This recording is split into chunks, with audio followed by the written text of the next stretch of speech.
Hey folks, this is Ray. There are plenty of reasons you would like to reinstall the operating system on your Raspberry Pi. Could be a simple SD card corruption, or you just want to try out a new operating system on your Pi. But every time I do this, I have to install and configure all the software that I use to develop in Raspberry Pi. That's kind of annoying, to be honest. So anyway, since I recently do that div setup again on my Pi, I will share the top 3 tools, aka softwares, aka packages, well, you name it, on my Pi. And I will also share the bash script to set up those tools, so you can have them all on your Pi super easily.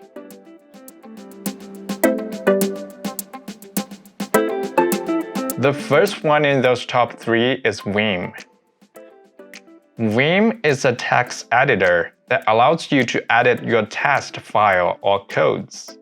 It's a super powerful tool that could be turned into an IDE with some plugins that meets your special needs.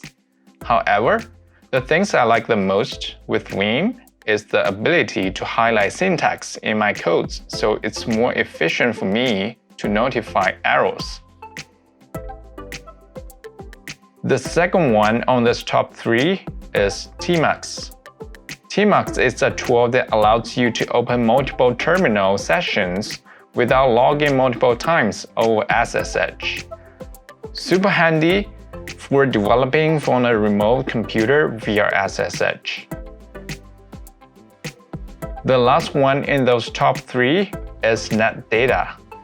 This one is the coolest among the 3 since it has an awesome user interface and could be accessed from a browser running on a remote computer.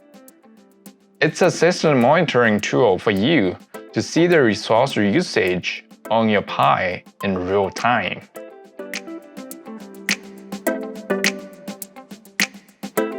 The screen you are seeing right now is actually when I'm building Python from source. So you can see there is a lot of system log in there. You can also see the historical system log by shifting the chart to the left.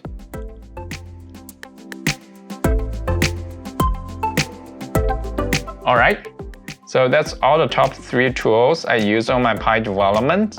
I will leave the link here and in the description to the bash script for installing and configuring them along with some other tiny tools.